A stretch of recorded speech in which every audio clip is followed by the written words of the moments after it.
மகளிர் உரிமை தொகையால் தான் திமுக இந்த தேர்தலில் தோல்வியை சந்திக்கும் என அதிமுக முன்னாள் அமைச்சர் கடம்பூர் ராஜு விமர்சித்துள்ளார்.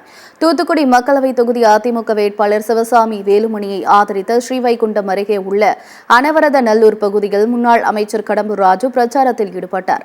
அப்போது பேசிய அவர், திமுக ஆட்சியில் விலைவாசி உயர்வு, சட்டம் ஒழுங்கு பிரச்சினை, மின்வெட்டு பிரச்சினை, மின்கட்டண உயர்வு, சொத்து வரி, வீட்டு வரி என அனைத்து விதத்திலும் பொதுமக்கள் பாதிக்கப்படுவதாக குற்றம் சாட்டினார். மேலும் மகளிர் உரிமை தொகையால் இந்த முறை திமுக தோல்வியை சந்திக்கும் என முன்னாள் அமைச்சர் கடம்பூர் ராஜு விமர்சித்தார். நம்ம ஆட்சியில் கொண்டு வந்த நல்ல திட்டத்துக்கெல்லாம் நிப்பாட்டிட்டு மகளிர் உரிமை தொகை கொடுக்கன்னு சொல்லிட்டு ஆட்சிக்கு வந்த மறுநாளே தாரன்ட்டு 2.5 வருஷம் கழிச்சு 25 மாசம் கழிச்சு அது தகுதி உள்ள தாய்மார்கள். அது என்னன்னு தெரியல. தாய்மார்கள் என்ன தகுதி உள்ள தாய்மாரு, தகுதி இல்லாத தாய்மார்கள் தெரியல. அம்மா சொன்னாங்களே, அனைத்து குடும்ப தலைவிக்கும் நான் மிக்சிமேன் கிரைண்டர் தருவேன்னாங்க.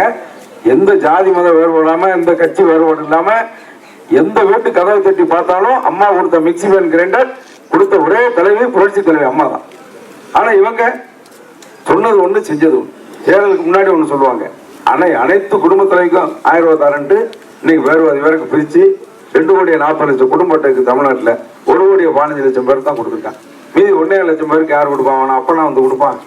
அவங்க மட்டும் மத்திய நிதியை கேட்காங்கல்ல, மத்திய அரசுல நிதி வேணும் பல்லன் வரதுக்கு, நாங்க உங்ககிட்ட கேட்க, உங்க நிதியை கேட்கல, உங்க அப்பா வீட்டு நிதியை கேட்கணும் உதயநிதி கேட்டார்ல, நம்ம கேட்கணும்ல. இன்னைக்கு தாய்மார்கள் பூரா கொந்தளிச்சு போனாங்க. நான் சொல்றேன், இந்த தேர்தலில் திமுக வீட்டுகள் போற திட்டமே அந்த மகளிர் உரிமை திட்டம் தான் இன்னைக்கு அவங்களை ஆட்சியை விட்டு விரட்ட போகின்ற திட்டமாக இந்த திட்டம் இன்னைக்கு மக்களிடையே பேசப்பட்டு மக்கள் கொந்தளிப்பில் இருக்கின்றார்கள்.